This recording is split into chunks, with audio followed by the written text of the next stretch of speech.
Have you ever felt like the ghost at your own family's party? Like you're watching your life through a window while everyone else is inside, warm and celebrated?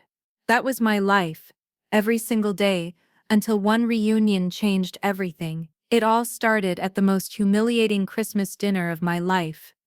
The scent of roasted pine and cinnamon hung thick in the air, a smell that was supposed to mean warmth and joy, but for me, it just felt suffocating. My parents' dining room was a showcase of festive excess. The table was a sea of polished mahogany, laden with glistening turkey, garnet red cranberry sauce, and crystal glasses that caught the light from the ridiculously oversized Christmas tree in the corner. Everyone was laughing, their voices blending into a cheerful roar that made the space feel even smaller. Everyone but me. I was seated at the far end of the table, next to my Grandpa Joe, the only other person who seemed to prefer listening over talking. I'd been strategically placed here, I was sure of it, far enough away from the center of gravity that was my older sister, Brittany. Brittany was holding court, as she always did.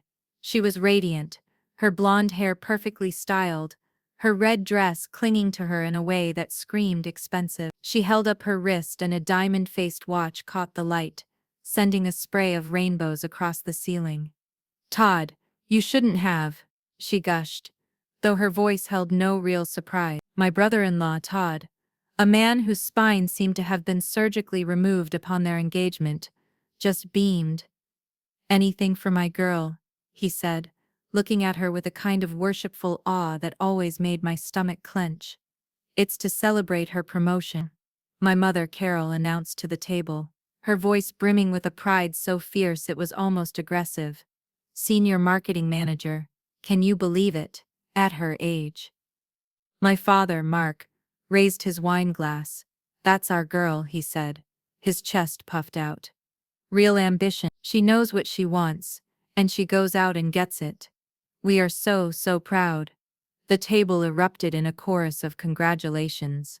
Aunts, uncles, cousins, they all turned to Brittany, their faces shining with admiration. I picked at a loose thread on my simple gray sweater, feeling the familiar heat crawl up my neck.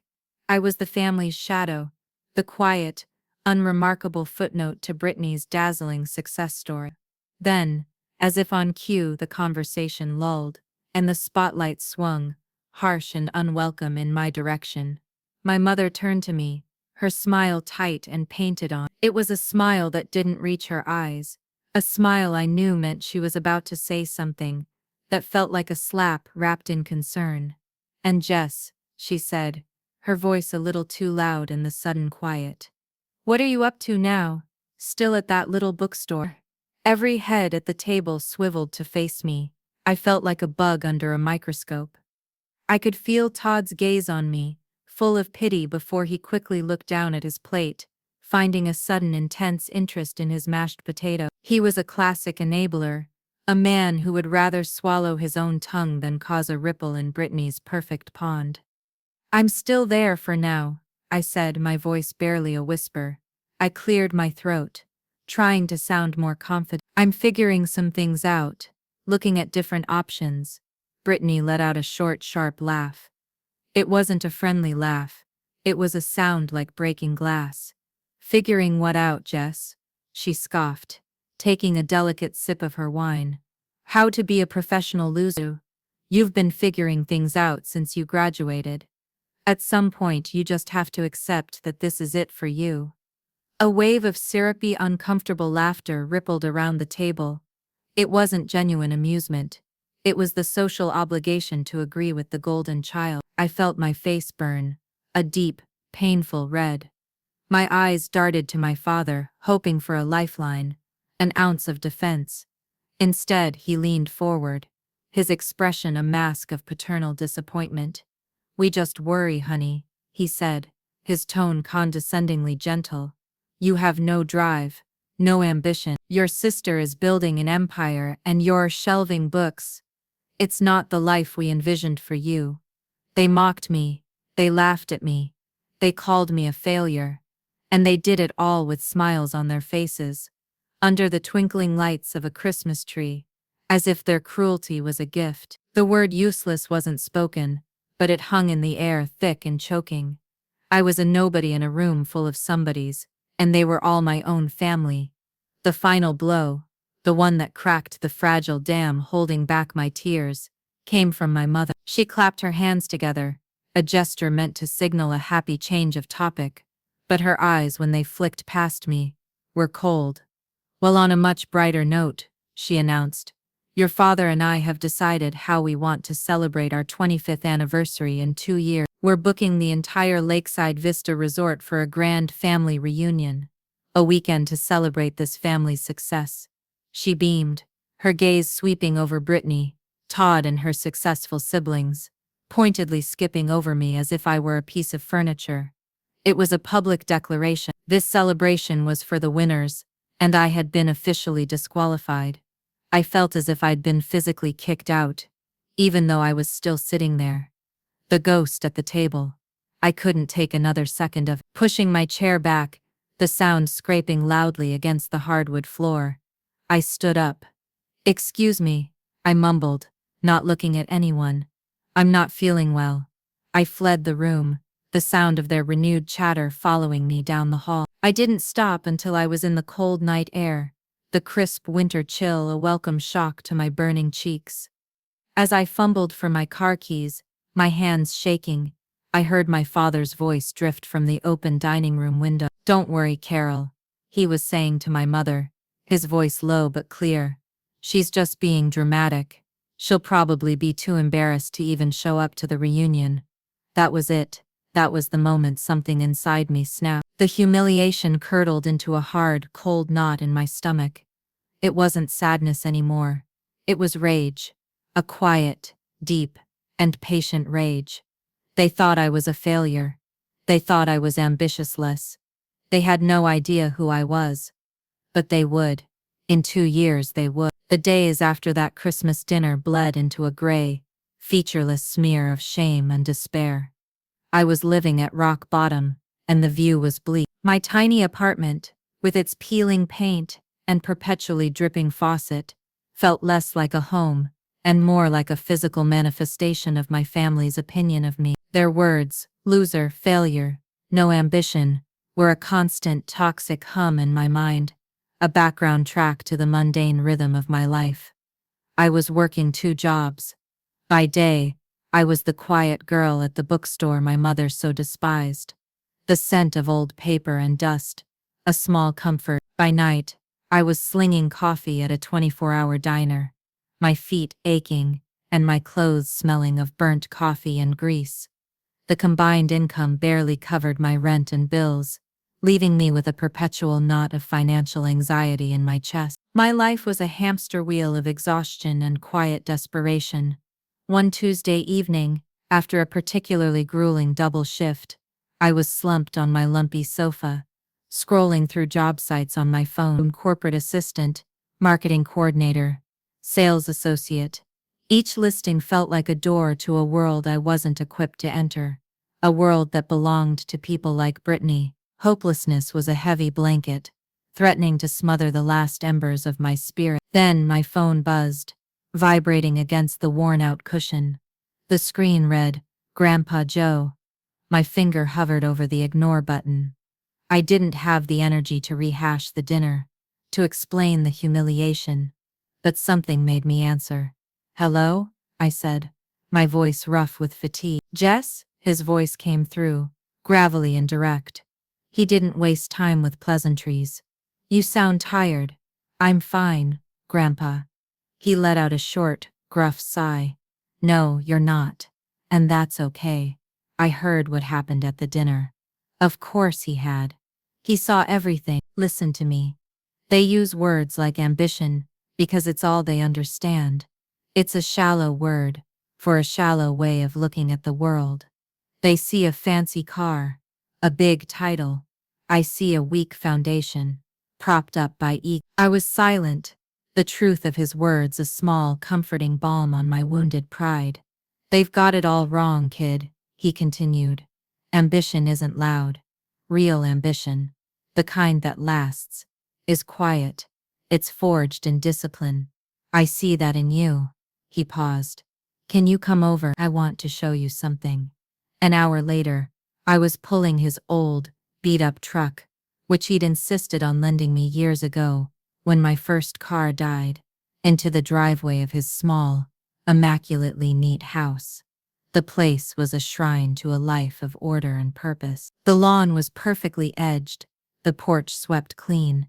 Inside, it smelled of lemon polish and old books. The walls were covered in photographs from his time in the army. A young, serious-looking sergeant major in dress uniform. A gritty black and white shot of him, with his unit in some long-forgotten jungle, his medals and ribbons displayed in a neat shadow box. He had 2 cups of black coffee waiting on the kitchen table. He pushed one towards me and sat down, his movements economical and precise. He didn't coddle me or offer empty platitudes. He looked at me with his clear, steady eyes, the eyes of a man who had seen real hardship and knew the difference between a crisis and an inconvenience. "Your family thinks strength is about what you have," he said, his voice low. "They're wrong. Strength is about what you can endure. It's about getting knocked down and having the guts to get back up, even when no one's watching. Especially when no one's watching. I've seen that in you your whole life, Jess. You're a survivor." My throat felt thick. No one had ever spoken to me like this, with such unvarnished belief. He reached over to a stack of mail and pulled out a sleek, professional brochure. He slid it across the table. The cover had a picture of a sharp-looking young woman in a blue uniform, her gaze fixed on the horizon. The words on it read, "United States Air Force Officer Training School. Aim high." I stared at it, confused. "Grandpa, this isn't about running away from them, Jess," he said, cutting me off gently. "It's about running towards something they can't touch, can't buy, and can't understand. A world where success isn't measured by a job title or a watch, but by integrity, service, and courage." He tapped the brochure. "This is a different kind of inheritance, kid. Not of money or property, but of character. It's a chance to build a spine of steel." He laid it all out. He told me about the officer training program, the leadership skills, the sense of purpose. He told me it would be the hardest thing I'd ever do. He also told me he had no doubt I could do it. Then, he did something that floored me. He pushed a small, worn leather checkbook across the table. "I'll make you a deal. You use my truck to get to the recruitment office tomorrow, and I'll give you a loan from my savings to cover your bills for the next few months while you get ready for the physical and academic tests. No interest. You pay me back when you can." This was it. This was tangible support. This wasn't just words. It was a lifeline. He was offering me a way out, a path I had never in a million years considered for myself, my ally. He was giving me the tools not just to escape the box they'd put me in, but to build an entirely new world for myself. For the first time since that horrible Christmas dinner, a tiny, fragile spark of hope flickered to life inside me. I looked from the brochure to my grandfather's weathered, kind face. A single tear, hot and heavy, escaped and rolled down my cheek. It wasn't a tear of sadness. It was a tear of profound, earth-shaking gratitude. I nodded, unable to speak. He just nodded back. "Good. Now drink your coffee. We've got a plan to make." The next 6 months were a brutal secret war fought on 2 fronts. The first front was my public life, the one my family saw. To them, I was still Jess, the directionless girl working her 2 dead-end jobs, adrift in a sea of mediocrity. I maintained the facade with a quiet discipline they would never have suspected I possessed. I answered their infrequent calls with vague, non-committal answers. The second front was my secret life, the one that began every morning in the pre-dawn darkness. My alarm was set for 4 a.m., or as the military called it, 0400. That sound, a shrill digital shriek in the silent darkness, became my new reality. While the rest of my world slept, I was lacing up my running shoes. The first few weeks were pure agony. My lungs burned in the cold air, my legs felt like lead, and every muscle in my body screamed in protest. More than once, I found myself bent over on the side of a deserted street, gasping for air, the taste of failure bitter in my mouth. But then I would see my family's faces in my mind, my mother's pitying smile, my father's disappointed frown, Brittany's smug smirk, and I would push myself to run another block.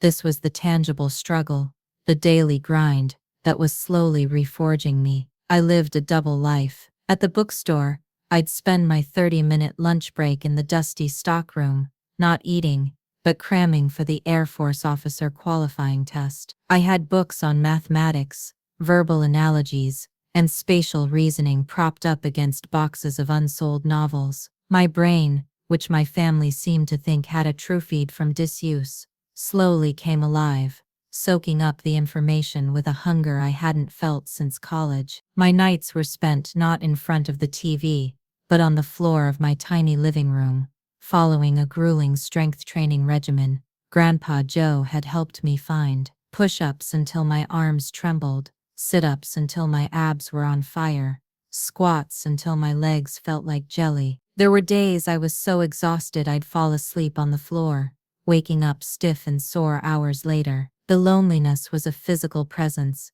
a constant companion in the quiet of my apartment. I was sacrificing everything: sleep, social contact, comfort for a future that was still just a fragile possibility. One afternoon, my phone rang while I was in the middle of a set of pull-ups on a bar I'd installed in my doorway.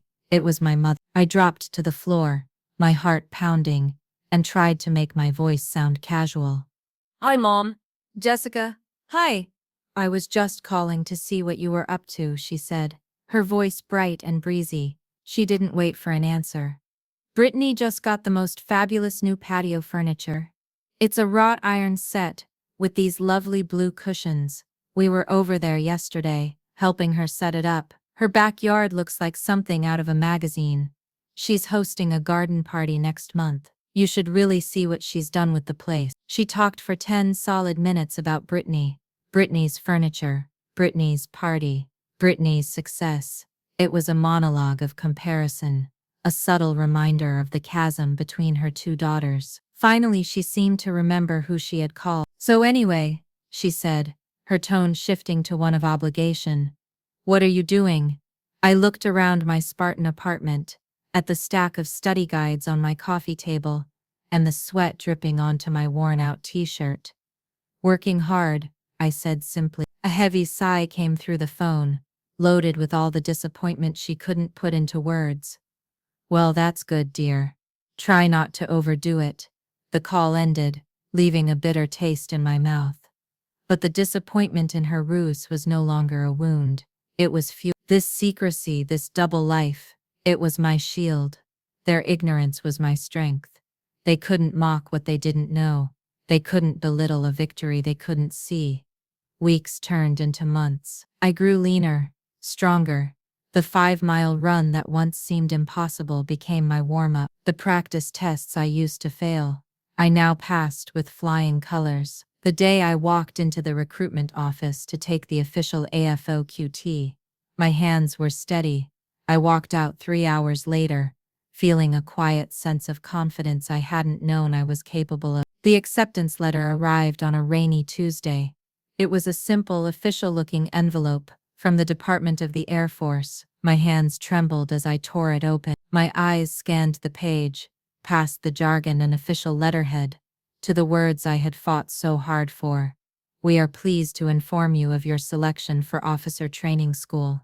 I sank onto my sofa, the letter clutched in my hand. I didn't shout or cry. A wave of profound, bone-deep relief washed over me. It was real, all the pain, the sweat, the sacrifice. It had been worth it. The only person I called was Grandpa Joe. I didn't have to say anything. He heard it in my silence. You did it, kid, he said, his voice thick with emotion. I did it, I repeated, the words feeling solid and real on my tongue. There was a pause. Then he said, good, the real work starts now. And for the first time, I felt ready for it. Officer training school at Maxwell Air Force Base in Alabama, was designed to do one thing: break you. It was a 9-week crucible of physical exhaustion, mental stress, and relentless pressure, engineered to strip you down to your absolute core and see what was left. It nearly worked. The first week was a blur of shouting. Upper-class cadets, our trainers, seemed to exist in a state of perpetual high-volume rage. We were screamed at for walking too slow, for walking too fast, for looking at them, for not looking at them. We learned to march, to salute, to stand at attention, until our muscles screamed. We learned that our old lives, our individual identities, were gone. We were no longer civilians. We were officer trainees. My name wasn't Jess anymore. It was Trainee Evans. There were moments of deep, gut-wrenching self-doubt. During a particularly grueling session in the warrior obstacle course, I found myself hanging from a rope, my arms shaking, mud sucking at my boots below. My muscles had given out. I couldn't pull myself up another inch. An instructor, a formidable man with a voice like a rock tumbler, stood below me, his face a mask of contempt. "What's the matter, Evans?" he boomed, his voice echoing across the field. "Want to quit? Want to go back to whatever pathetic little life you had before? Because I can make that happen. The gate is right over there." Tears of frustration and sheer physical agony welled in my eyes. Quitting felt like a seductive whisper. It would be so easy to just let go, to admit defeat. But then, as it always did, the image of my family's Christmas dinner flashed in my mind. My father's condescending toast, Brittany's cruel laugh, the word failure echoing in my ears. My family had already decided I was a quitter. I would be damned if I was going to prove them right. With a raw-throated yell that surprised even me, I found a new reserve of strength. I clawed my way up the rope, inch by painful inch, my palms screaming in protest. When I finally hauled myself over the top of the wall, I collapsed onto the platform, gasping for air, every fiber of my being on fire. The instructor just grunted, "Get off my platform, Evans. The course isn't finished." There was no praise, no encouragement. There was only the next challenge. And for the first time, I understood. The test wasn't the obstacle. It was the will to keep going. In that crucible, something new was being forged inside me. I discovered a voice I didn't know I had. In leadership exercises, I learned to make quick, decisive commands under pressure. I learned to analyze complex problems and formulate a plan while chaos erupted around me. I learned to earn the trust of the trainees in my flight, to lead, not through yelling, but through competence and a quiet, steady resolve. I was good at the skills my family had never seen: my observational nature, my ability to think through problems, my quiet patience were assets here. They were the very foundations of leadership. My family, of course, remained completely in the dark. They had no idea I was in Alabama, being systematically reshaped into an officer. As far as they knew, I had taken a temporary job out of state. My calls home were brief and strategically timed, made from a payphone during my rare moments of downtime. The conversations were always the same. One Sunday evening, my phone buzzed with a notification. It was a group text from Brittany. I huddled in a corner of the day room, trying to get a signal. A picture loaded. It was Brittany wearing a tiny bikini and oversized sunglasses, holding a margarita on a pristine white sand beach. She was grinning at the camera, the picture of carefree luxury. The caption below it read, "Working hard or hardly working. LOL. Greetings from Cancun." I looked at the photo, then down at my own reflection in the darkened phone screen. I was wearing a mud-caked and sweat-stained uniform. I hadn't slept more than 4 hours a night for 6 weeks. My hair was scraped back in a severe, unflattering bun. There were dark circles under my eyes. The irony was so thick, so profoundly absolute, that I let out a short, quiet laugh. We were living in different universes. Her definition of working hard was a punchline to my reality. The day of graduation was bright and clear. We stood in perfect formation on the parade field, our blue service dress uniforms crisp and immaculate. The ceremony was a blur of speeches and military tradition, but the moment that will be seared into my memory forever was when my name was called, Second Lieutenant Jessica Evans. I walked across the stage, my steps firm and confident. A senior officer pinned the gold bars of a second lieutenant onto the epaulets of my uniform. It was done. I was no longer Jess, the nobody. I wasn't Trainee Evans. I was Lieutenant Evans, an officer in the United States Air Force. I had chosen a career in logistics. It wasn't a flashy, high-glory job like being a pilot. It was the science of planning, of moving people and equipment around the world. It required immense foresight, attention to detail, and the ability to see a dozen steps ahead. It was a job built on the very skills my family had always accused me of lacking, and it was mine.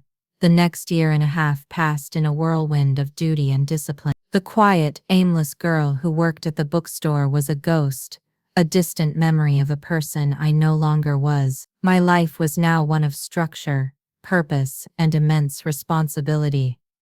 After my initial technical training, I was deployed for a short, 6-month tour to a logistics hub in Germany. It was a baptism by fire. I was responsible for coordinating the movement of critical supplies across the continent. I worked 18-hour days, fueled by bad coffee and a burgeoning sense of competence. I thrived on the pressure. I learned to manage complex spreadsheets that tracked millions of dollars in assets, to brief senior officers with calm authority, and to lead a team of seasoned non-commissioned officers who initially eyed me with suspicion but soon came to respect my quiet, no-nonsense approach. When my tour ended, I transitioned into the Air Force Reserve and took a demanding civilian job with a major defense contractor in a city a few hours from my hometown. My role was essentially the same, managing logistics for government projects, but now I did it in a business suit instead of a uniform. 1 weekend a month, and 2 weeks a year I put the uniform back on. I had been promoted to captain, a milestone that came with even greater responsibility. I was now in charge of a flight within my reserve squadron, a team of nearly 40 airmen. My life was disciplined and deeply fulfilling. I had my own apartment, a clean, bright space that I'd furnished myself. I had a career. I had the respect of my peers and the people I led. But to my family I was still a mystery, an enigma they had long since stopped trying to solve. My phone calls with them remained short and vague. I'd learned that offering details only invited their judgment and misunderstanding. "How's work?" my mother would ask. "It's good." "Busy," I'd reply. Their disinterest was a shield. They had written me off as the family's resident underachiever, and I was content to let them. Their version of me no longer had any power.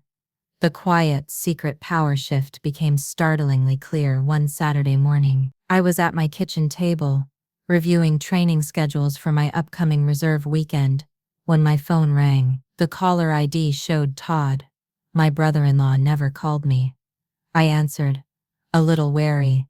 "Hello? Hey Jess, it's Todd," he said, his voice overly cheerful. He sounded nervous. "So hey, quick question. Britt and I were wondering, we got this new sectional sofa. It's great, but the delivery guys just left it in the garage. It's a beast. We were wondering if you were free to come over next weekend and, help us move it into the living room."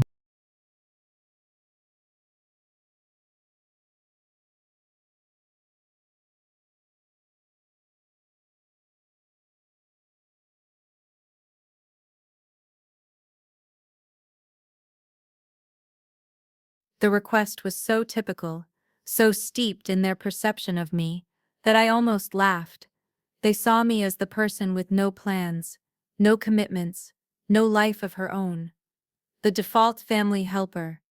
A year ago, I would have probably said yes just to keep the peace. But a year ago, I wasn't responsible for the training and welfare of 40 people.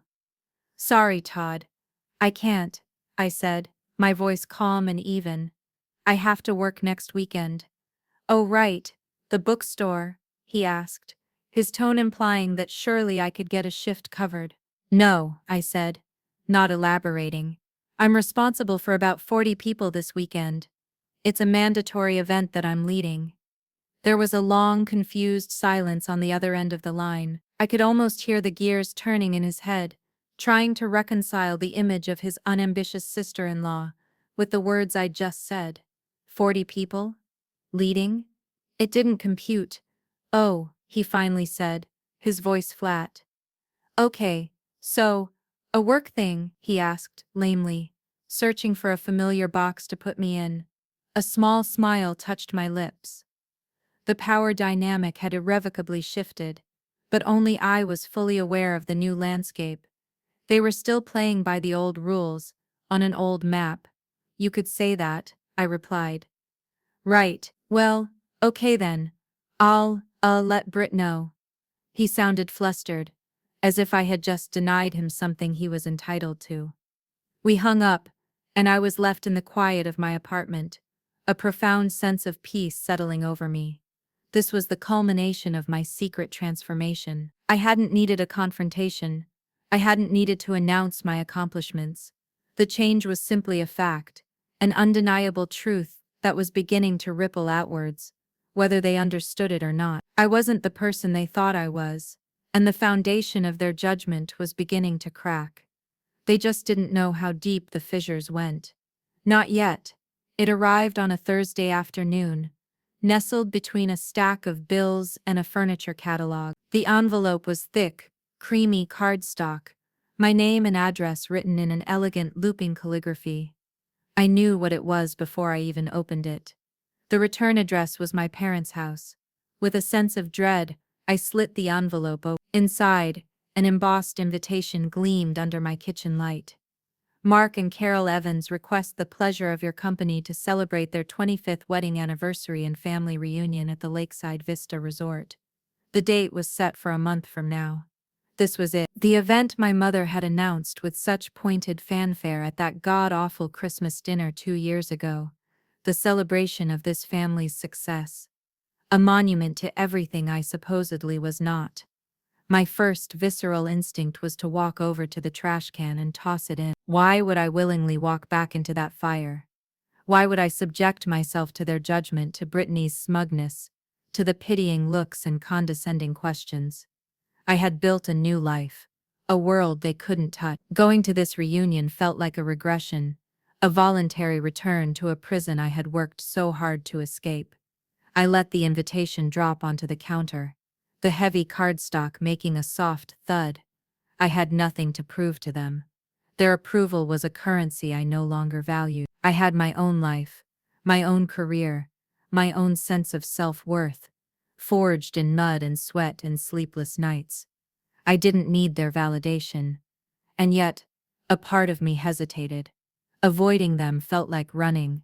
It felt like I was still letting their opinion dictate my actions, even in its absence. It felt like admitting that they still had power over me, that I was still that hurt, humiliated girl from 2 years ago.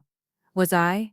I paced my small living room, the invitation feeling like a challenge I couldn't ignore. My carefully constructed peace felt fragile, threatened by this single piece of paper.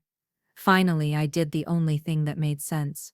I picked up my phone and called Grandpa Joe. He answered on the second ring. "What's on your mind, Cap?" he said. His nickname for me, always making me stand a little straighter. "I got the invitation," I said. No other explanation needed. "Ah," he said. A world of understanding was packed into that one sound. "I'm not going," I stated, trying to make my voice sound more certain than I felt. "There's no point. It's just going to be a repeat of that Christmas. I don't need that in my life anymore." He was quiet for a long moment. I could hear the faint sound of a television in the background. "You're right," he said finally. And for a second I felt a wave of relief. "You don't need that. And you're not going to get it." "What do you mean?" I asked, confused. "You're not the same person, Jess," he said, his voice firm. "The girl they're expecting to show up, the one they can poke at and feel superior to, she doesn't exist anymore. You're not going back there for their approval. You're not going there to impress them. If you go, you're going for you. You're going to close a chapter. You walk in there, head held high, and you show yourself that their words can't hurt you anymore. You're not the ghost at the table. You're just a guest at a party, and you can leave whenever you want. His words hit me with the force of a physical blow. He was right. Hiding away was a form of defeat. The final test wasn't about winning their approval. It was about proving to myself that I no longer needed it. It was about facing the past, not as a victim, but as a survivor. I'll be there, Grandpa Joe added, as if reading my mind. Right in your corner. Let them try something. They'll have to go through an old sergeant major first. A small, genuine smile spread across my face. His unwavering support was the armor I needed. My moment of hesitation was over, replaced by a cool, steady resolve. I was going to that reunion, but I was going on my own terms. I walked back to the kitchen counter and picked up the invitation. I went online and RSVP'd. Yes. I booked my own room at the resort, not wanting to accept the one my father had so condescendingly offered to pay for. Then I went to my closet. I pushed past my uniforms and my sensible work clothes, and found the one dress I'd bought on a whim, a few months ago. It was a simple, elegant sheath dress in a deep navy blue. It was understated, professional, and confident. It was perfect. I was not going there to fight. I was not going there to perform. I was going as an observer, to witness the end of an old story and the beginning of my own. The Lakeside Vista Resort was exactly as ostentatious as I had imagined. A sprawling complex of dark wood and polished stone, it sat on the edge of a pristine lake, exuding an aura of quiet, old money wealth. Valets in crisp uniforms hurried to open car doors, and a string quartet was playing softly in the grand, cathedral-like lobby. It was my family's idea of heaven, a place where success was not just a goal but the price of admission. I checked in at the front desk, politely declining the concierge's offer to have my single suitcase taken to my room. I preferred to handle things myself. As I walked towards the ballroom where the welcome reception was being held, I felt a familiar knot of anxiety tighten in my stomach. But this time, it was different. It wasn't the suffocating dread of the past. It was the focused, controlled alertness of a soldier walking into an uncertain situation. I took a deep breath, straightened my shoulders, and pushed open the heavy oak doors. The room was filled with chatter and the clinking of glass. I spotted my parents immediately, standing near the entrance like a self-appointed welcoming committee. My father, Mark, saw me first. A flicker of surprise crossed his face before he composed it into a strained, benevolent smile. "Jessica, you came," he exclaimed, a little too loudly. He gestured around the room. "What do you think? Not bad, eh?" He then leaned in, lowering his voice to a confidential whisper. "Your room is paid for, don't worry. It's all taken care of." He said it as if he were bestowing a great charity upon me, as if the possibility of me paying for my own way was too absurd to even consider. "I booked my own room, Dad. But thank you," I said calmly. Before he could respond, my mother, Carol, swept in, giving me an air kiss that didn't make contact with my cheek. "We're so glad you could make it, dear," she said, her eyes already scanning the room for more important guests. Just then, my sister, Brittany, made her entrance. She was a vision in a silk jumpsuit that probably cost more than my first car, her husband Todd trailing in her wake like a well-trained puppy. She glided over to us, her smile sharp and predatory. "Jess." "Wow," she said, her eyes raking over my simple navy dress with dismissive appraisal. "Bold of you to show up. I'm impressed." She turned to a small group of people standing nearby, clearly her colleagues from work. "Everyone, this is my little sister, Jess." Her tone was laced with a condescending sweetness that was far more insulting than open hostility. "She's finding her way." The implication was clear. I was the project, the cautionary tale. The colleagues, a polished-looking man and two women, gave me polite, fleeting smiles. One of them, A woman with a calm, steady gaze and dark hair pulled back in a neat bun held my eye for a fraction of a second longer. She looked vaguely familiar, a face from the distant past. "It's nice to meet you all," I said, my voice even. Brittany, already bored with me, waved a dismissive hand. "This is Sarah Jenkins," she said, gesturing to the familiar-looking woman. "Sarah just transferred to our department. She's a real go-getter." Sarah Jenkins.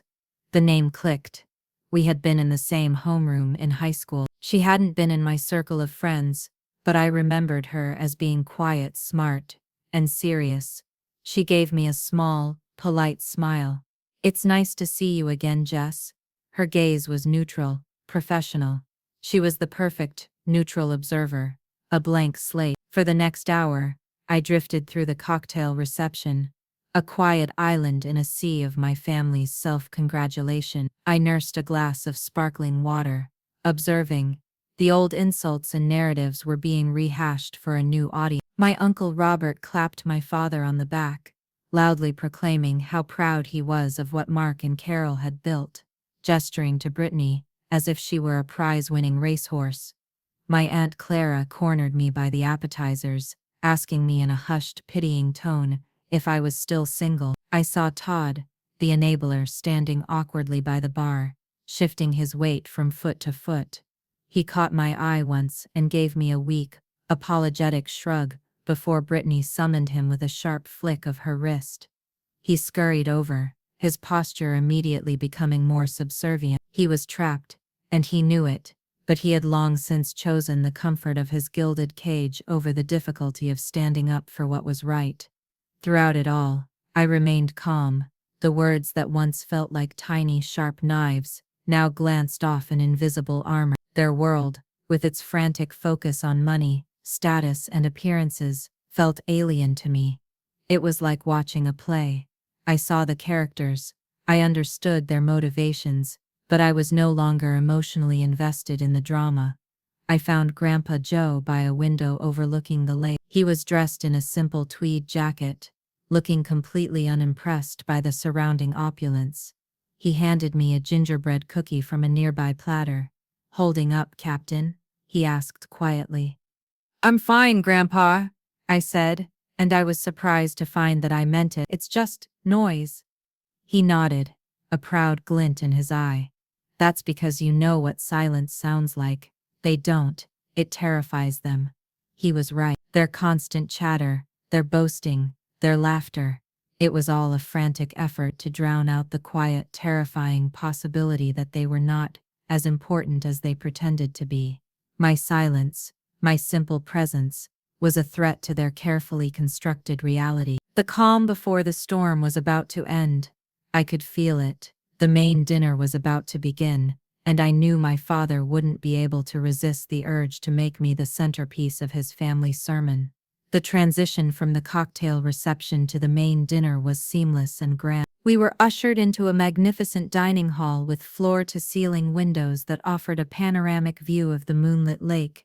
Dozens of round tables were draped in white linen, each with an elaborate floral centerpiece. The air was thick with the scent of expensive perfume and roasted duck. It felt less like a family dinner and more like a state function, a curated display of the Evans family's prosperity.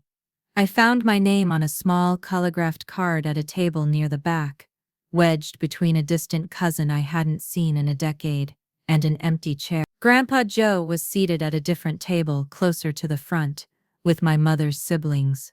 He caught my eye and gave me a subtle, reassuring nod. My family was seated at the head table, a long, rectangular throne at the front of the room. Brittany was, of course, at its center, seated next to my parents. Todd was beside her, looking more like a well-dressed hostage than a guest of honor. Sarah Jenkins, the neutral observer, was at an adjacent table with Brittany's other work colleagues. The meal progressed with formal precision. Waiters moved silently, filling wine glasses and delivering plates of artfully arranged food. The conversation was a low, pleasant hum, but I could feel the tension building. This was the main event, the stage for which the entire evening had been a prelude. My father, I knew, was not a man to let a captive audience go to waste. After the main course was cleared, he stood up, tapping a spoon against his crystal glass. A hush fell over the room. He beamed, his face flushed with wine and self-importance. The atmosphere immediately shifted, taking on the somber, expectant air of a will reading, where my father was about to publicly declare who in the family was worthy of his favor. "Friends, family," he began, his voice booming with practiced confidence. "Carol and I want to thank you all for being here tonight to celebrate 25 years of love and partnership." He paused to smile lovingly at my mother, who preened under the attention. "But we're also here to celebrate something more. We're here to celebrate success. The success of a family built on hard work, dedication, and ambition." His gaze swept the room, landing squarely on the head table. "And no one embodies that success more than our perfect daughter, Brittany." A round of polite, enthusiastic applause filled the room. Brittany tilted her head modestly, but a triumphant smirk played on her lips. She looked directly at me, her eyes glinting with victory.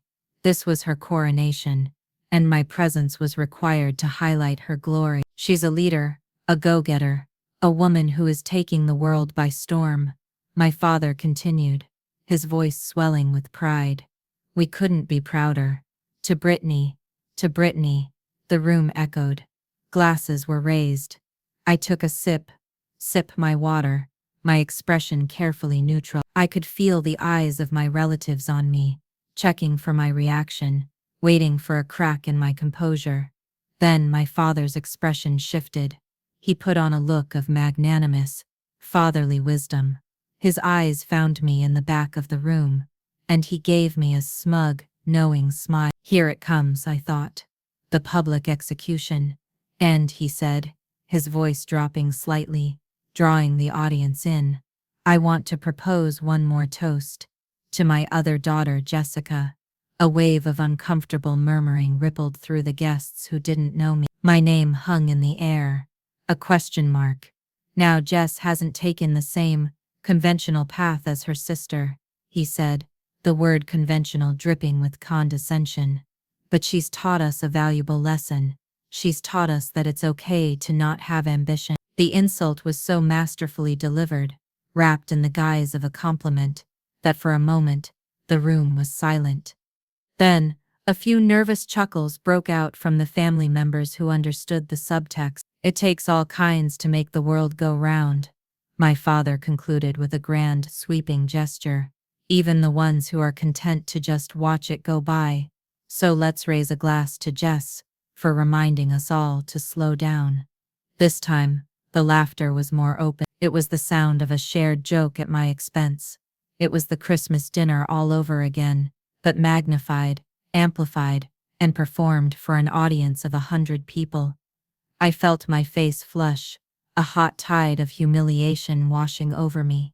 Every eye in the room was on me. I saw Brittany smirk into her champagne glass, her shoulders shaking with silent laughter. I saw my mother, her face glowing with pride at her husband's witty, cutting cruelty. I clenched my jaw, my knuckles white where I gripped the edge of the table. A fierce, hot anger surged through me, burning away the calm I had so carefully cultivated. This was it. This was the moment I would stand up, tell them all exactly what I thought of their shallow, pathetic world, and walk away forever. I took a sharp breath, ready to unleash 2 years of suppressed rage. But I never got the chance. Before a single word could escape my lips, before I could push my chair back and unleash the storm that was brewing inside me, a sharp, unexpected sound cut through the lingering chuckles. It was the sound of a chair scraping decisively against the polished floor. All eyes, including mine, swiveled towards the source. At the table adjacent to mine, Sarah Jenkins was standing up, my old high school classmate, Brittany's quiet colleague, the polite and unassuming neutral observer. Her friendly, professional demeanor from the cocktail hour was gone, replaced by an expression of focused intensity. Her back was ramrod straight, her posture radiating a discipline that seemed utterly out of place in this room of casual, celebratory slouching. The entire room fell silent, a confused and curious hush descending as everyone watched her. What was she doing? She looked past a bewildered Brittany, who was staring at her with an expression of annoyance, and her eyes, clear and direct, locked onto mine from across the room. There was no pity in her gaze. There was no curiosity. There was only sharp, immediate recognition. In a voice that was not loud, but was so crisp and clear that it cut through the silence like a blade, she said, "Excuse me." Then she did something that made no sense to anyone in that room, but me. She took 2 precise, measured steps into the open space between the tables. Her posture shifted, her shoulders squaring, her hands moving to her sides in a motion that was automatic, ingrained and utterly military. It was a transformation so sudden and complete, it was breathtaking. In the stunned, deafening silence of that opulent dining hall, Staff Sergeant Sarah Jenkins snapped to a perfect, rigid position of attention. She raised her right hand, fingers extended and joined, and delivered a salute, so sharp, so flawless, it seemed to slice the air. Jaws dropped. The collective sound was almost comical, a soft, wet popping of 100 mouths, falling open at once. My family froze, their smug expressions melting into masks of pure, unadulterated shock. Sarah's gaze remained locked on me, her voice, ringing with an authority and respect that no one in my family had ever used when addressing me, filled the cavernous silence. "Captain Evans," she said, each word a percussive strike. "Ma'am." "Staff Sergeant Jenkins." "I'm part of the new personnel transfer to the 45th Logistics Readiness Squadron." "I apologize, ma'am. I didn't realize you were our new squadron commander." The silence that followed was no longer just quiet. It was a physical entity, a thick, heavy blanket of disbelief that smothered the entire room. Shocked, speechless, the words were pitifully inadequate to describe the scene. My father's mouth was hanging open, his wine glass frozen halfway to his lips. The smug, celebratory toastmaster had vanished, replaced by a slack-jawed, confused old man. My mother's painted smile was gone. She stared at me, then at Sarah, then back at me, her face a canvas of utter incomprehension.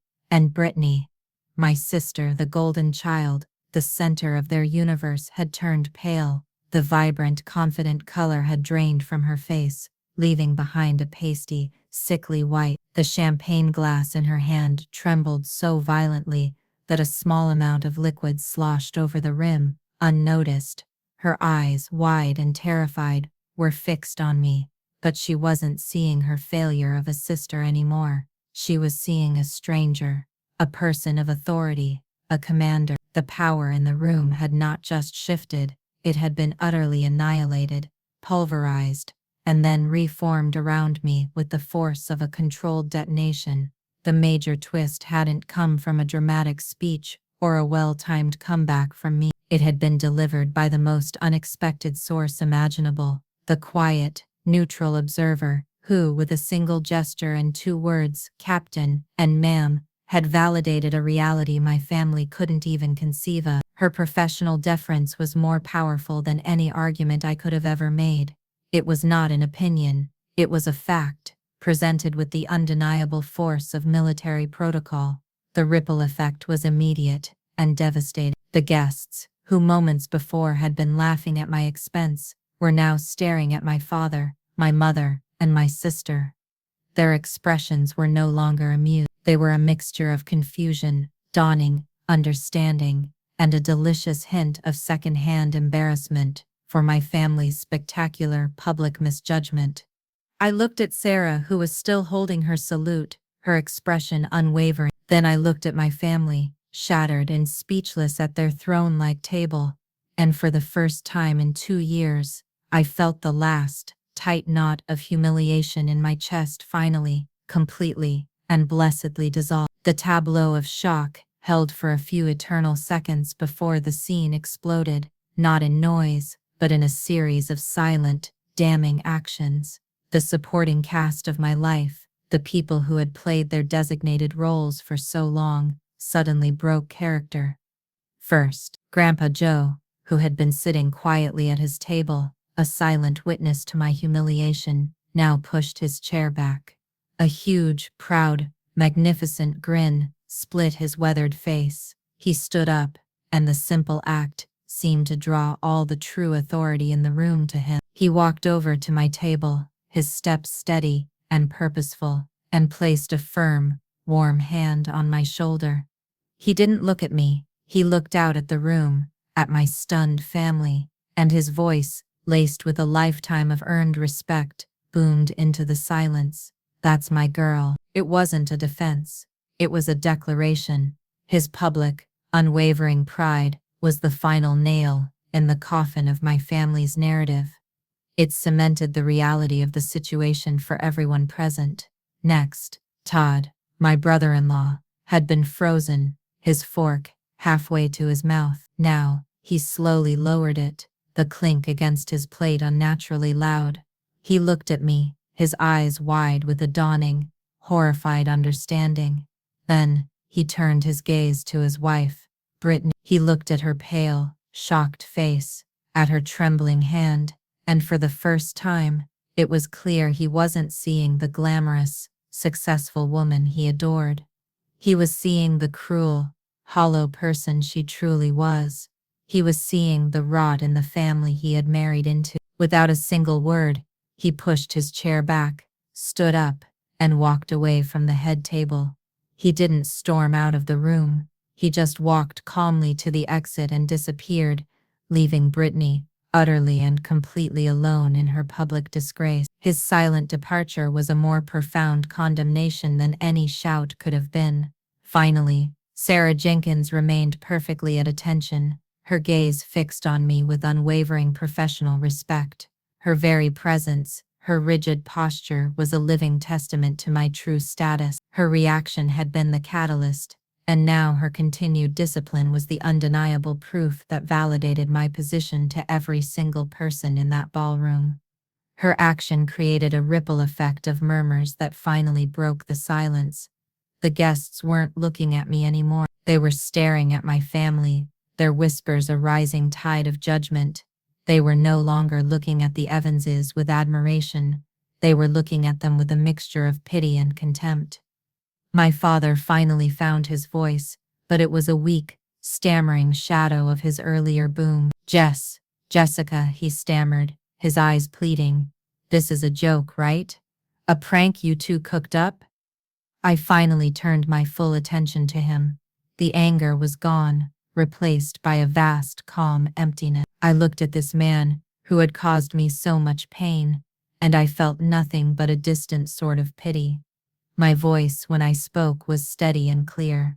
"No, Dad. It's not a joke." I paused, letting the words sink in. Some people build their lives on what others can see. I built mine on what I could become. That was it. The final word. It was all that needed to be said. Then I turned my gaze to the woman still standing at attention. I gave her a small, appreciative nod. My voice shifted, taking on the quiet tone of command she was expecting. "At ease, Sergeant," I said. "It's good to see you. Let's connect on Monday to discuss the transition plan." "Yes, ma'am," she said, dropping her salute and relaxing into a more neutral stance. The brief, intense ceremony concluded. With that, I stood up. I gave Grandpa Joe's hand a squeeze, and together we turned and walked out of the ballroom. I didn't look back. I didn't need to. I could feel the weight of 100 pairs of eyes on us, but for the first time in my life, I felt no shame. I left my family to face the wreckage of their own making, their carefully constructed world of success and superiority shattered into a million pieces, their social triumph turned to public ash. The ghost had finally left the table. My story is proof that true ambition isn't about the noise you make, but about the foundation you secretly build. It's proof that the labels people give you only have power if you accept them. My family called me a failure because they couldn't see my fight. In the end, it wasn't my job to make them see. It was my job to become someone they couldn't ignore. What labels have you refused to accept in your own life? What quiet victories are you most proud of? Let me know in the comments below. I read every single one. And if this story resonated with you, if you've ever felt underestimated, hit that like button and subscribe for more stories about finding your strength when no one is watching. Thanks for listening.